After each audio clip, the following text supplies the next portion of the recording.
TV. I'm Christopher Sims, that's Nick Thompson. We're back in the country. This is Marcus Ross. This is Jocks and Nerds. This is my friend. How exciting. You look great. I grew a beard just for this launch. Marcus, you've done such a great job. I mean, this is your second issue of the magazine and it looks incredible. You've gone so far and, you know, I'm so proud of you, knowing you for a long time. Tell me about Jocks and Nerds and your readership and, you know, what you're achieving. Well, basically I'm trying to do a magazine that is more focused on how people actually wear clothes, so the kind of cultural aspect of fashion. I feel that a lot of what's in print at the moment is very focused on the kind of commercial end of it, which has its place, but I think it's ultimately sort of denying a lot of what's important about clothing. Important might be overstating it, but yeah, I think a lot has been lost about sort of where clothing is. I think what's ultimately important, like designers make clothes to be worn and they don't really have any life until someone wears it and sort of makes it their own. And I think that's sort of the essence of what I'm trying to do with the magazine. So that's sort of the pull of everything we're trying to do. So often we don't necessarily work with models. We're not anti-models, but we're kind of very wary of how we're presenting stuff, and we're kind of looking for the sort of key context of clothing. So specifically that tends to be music and cinema. There's a kind of a different kind of readership that's emerging. There's a backlash of print dying and the internet emerging, which you first of all started with Jocks and Nerds, and all of a sudden there's print scenes that come back which is not commercially based, which is really exciting. How do you feel about this? Because you actually started Jocks and Nerds quite a few years ago as a web-based magazine and a cultural magazine. Yeah, I think the thing that people have realised is the internet actually can't compete with print, and I think a lot of how we present fashion is image-based, and I think the web is very much focused on sort of day-to-day news, and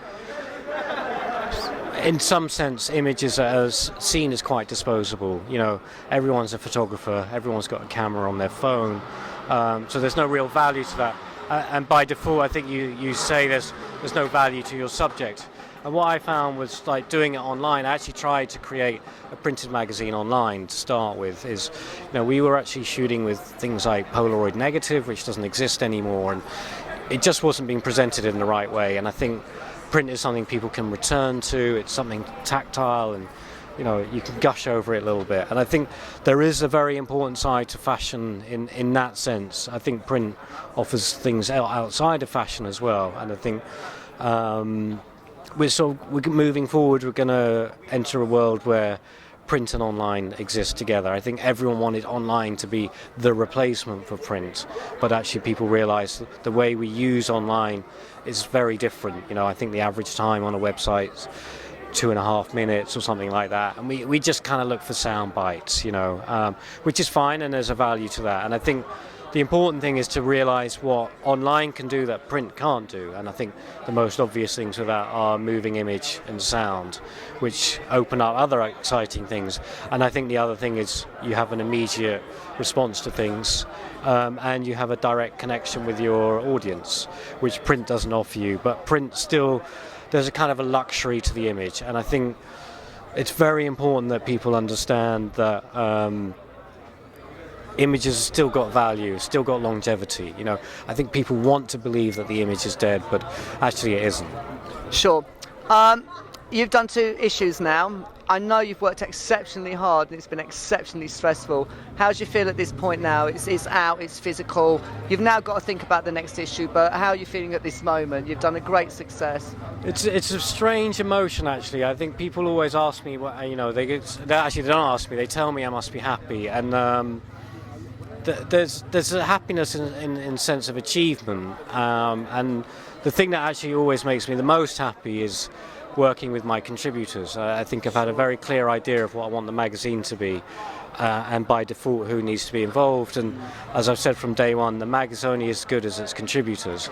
So when my contributors give me good feedback and say they want to keep being involved, and I can start going back to other contributors I want involved, that makes me happy. But I think, unfortunately, the nature of being an editor of a magazine is you're your own harshest critic. So happiness is sort of a relative thing in that respect. How important is collaboration?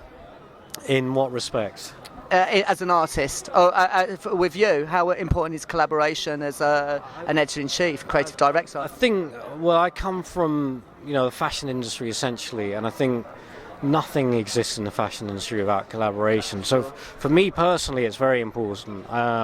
Before being a photographer, I was a stylist, and I totally value that collaboration. I think the stylist and photographer relationship is very important. I think what gets left behind, the imprint, is the image, but everyone's involved in that image, and not least the model or the person in that image. And it's very much like making a film. It's like the human sensibility or subconscious is very alert, and I think when one bit is wrong, the sort of house of cards, it falls down, and that's a real challenge. And you can never get away from that.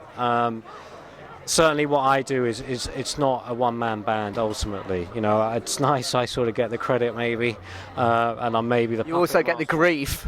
Yeah, I suppose. But certainly, it's a collaboration, and I think, there's an ideology and a sensibility to the magazine, and you're certainly trying to educate people about what that is. And I think that's the editor's role, is to say, it's really, this is not just a showcase for someone else's work, it's much more, are you aligned to what we're trying to do with the magazine? But ultimately you have to bring in other people's work. I could never take credit for the writing or the photography that's not mine in the magazine. Ultimately that belongs to the writer or the photographer. Sure. Marcus Ross, Christopher Sims, Nick Thompson, Jocks and Nerds. Amazingly impressed, great success. This is 55 TV.